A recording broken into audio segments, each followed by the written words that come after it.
So what do you say, Nicky? Are you up for it? An old Real Madrid boys club at Juventus?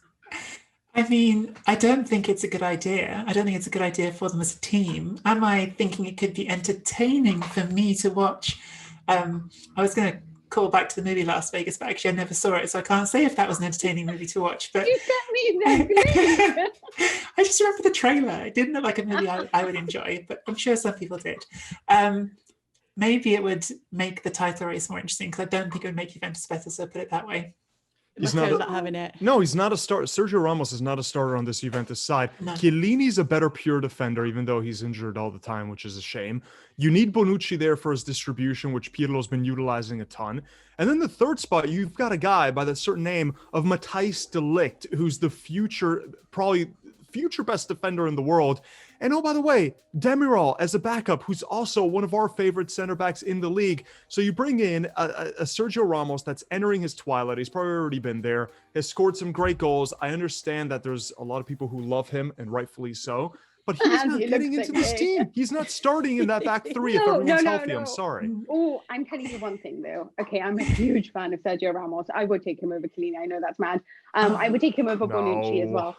If you have Sergio Ramos and Chiellini at the back, or just two, this is a player that allows you to be offensive. If Manchester City had Sergio Ramos, who's so good at one-on-ones, if they do lose the ball, at least you know you have a leader at the back, rather than all these guys that are so overwhelmed because all they know how to do is pass the ball and nothing more. If you put Sergio Ramos and Bonucci in the same defence, what you're going to get is a lot of red cards. Someone will be for you, and someone will be for the other team. Someone will be for the other team. But listen, Sergio Ramos's dream was always to play up front, and Ancelotti did promise him, one game I'll do it, and it didn't come to that. Maybe he's thinking of playing further forward if he comes to Juventus. Who knows? Maybe he'll do see the out his dream role. finally. He'll do the Jekyll role. Be the target man. This is so based on the Instagram post in which they said there's more to come from us, and everyone's right into it. Yeah, let's move on to the big game this weekend then. It's the Derby della Madonnina, or is it, Nicky? Do we think this is going ahead? And even if it does go ahead, there's a big asterisk next to this one, especially with Inter missing the players that they are. Yeah, I mean, I think it'll go ahead. It was telling that Pepe Marotta left a league meeting just yesterday and was asked, is this game going ahead? And just basically said no comment and walked off. So there's certainly some sort of, there's certainly going to be some sort of anxiety around it until it happens. At the moment, it looks like Inter are going to meet the requirements set originally by UEFA and adopted by the Italian Football Federation of having at least 13 players, including a goalkeeper. So the game should go ahead. I know that just before the break, we had that story with Napoli, and people are going to look at that. The difference there is that was the Naples local authority telling them they could not travel. And this game is happening in Milan.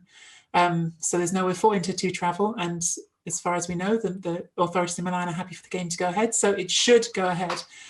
It's certainly, if it does go ahead, is going to be a game that presents some pretty tricky conundrums for Antonio Conte, because as you've just alluded to, missing a heap of players. I don't actually have the full list in front of me, but the first two names that come straight into my head are Skriniar and Bastoni at the back, because immediately you're looking at a back three that's, well, I mean, actually it's the same back three, a better back three actually slightly than you started with against Fiorentina, because you've got De Vrij in the middle of it with D'Ambrosio on one side and then Kolarov at the other side. The problem is against Fiorentina, with De Vrij swapped out for Bastoni, it didn't look like a good back three at all. It was a total mess. And yes, De Vrij is a sort of a much better choice to have in the middle. He's got more experience there. He is sort of the guy who can pull things together. And the problem with Bastoni, who I really like as a player and who's developing into something really promising, is he shouldn't really be in the middle of it when you've got on one side a guy who's really spent most of his career at wing back, even though he played a few games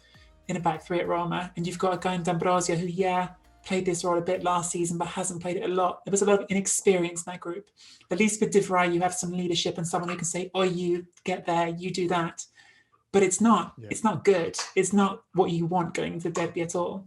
Yeah, and thankfully De Vrij is there, because he's been Inter's best defender, but he's flanked by two fullbacks. One of them, Kolarov, has already made a few absolute howlers at the back. But I think this is where you see a bit of the depth for Inter, because even in the midfield right now, the expected lineup, Brozovic, Vidal, Barella as the three central midfielders, that's a very strong unit. Hakimi is the right wing back, Perisic on the other side, and of course Lautaro and Lukaku up front. So it's still a starting 11, despite I think all the COVID tests that equaled 6 in the end for Inter. It's still a very strong side, and one that is still favored to win this derby, and those front two will cause plenty of problems to a Milan side that is having some defensive problems of their own, even with Alessio Romagnoli supposedly coming back after a pretty lengthy layover through injury. I think Inter still has enough to get by. We'll get a little bit more into that, but it's still a strong 11 despite all the COVID tests. Do you see there is hope? There is hope that Bastoni will be available because the quarantine period in Italy has been moved from 14 to 10 days. So hopefully there is a chance that he can actually feature in that match. But it does worry me if you are going to start with sort of Kolarov and then Perisic on that side. It's, this is the problem with Fiorentina. They did concede a lot of goals against a team that knows how to possess the ball. Now, what you have with Milan is obviously we know that they're good in the fullback positions. We know that Teo Hernandez can do something special. But what you can do, what you also have with Milan is that they're very good through the middle as well. You've got Frank Kessie, Benacer, Çalhanoğlu, lots of creativity. So if you cancel out all the play on the wings, and if you just go on who's going to win through the middle, then I would say that Milan is better equipped on a flexible level tactically to win this match.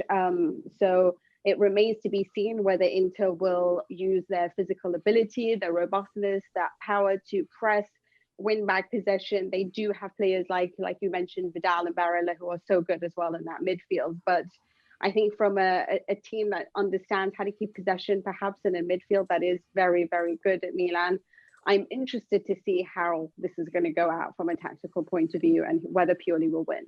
So if Mina's edging towards Milan there, what do you two think? Because it sounded to me, Matteo, that you were going towards Inter with this one. I am going with Inter just slightly, even though Ibrahimovic is back for Milan. I expect him to get almost man-marked by Steven de Vrij, because if Ibra is against any one of the two fullbacks, he's going to dominate that. He's going to be able to hold up play. So at least de Vrij is there to try to nullify Ibrahimovic just a little bit. But I still think that based on what we've seen in recent form, and I know that this Milan side has now gone on an unbelievable run. They haven't lost a game in Serie A since post-lockdown, but against Inter, that's where they seem to always struggle in recent times. Exactly, their biggest test yet. Although I was getting a little bit annoyed with everyone bringing up, oh, Matteo, you're mentioning Milan's perfect start. Look at who they've played.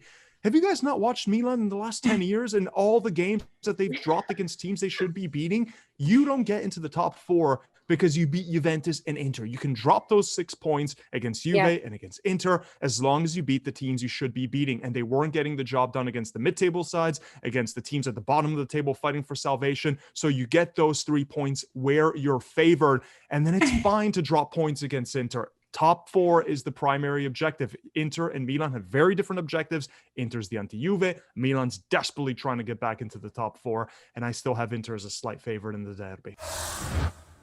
Thanks so much for watching ESPN on YouTube. And for more sports highlights and analysis, be sure to download the ESPN app. And for premium content and live streaming, subscribe to ESPN Plus.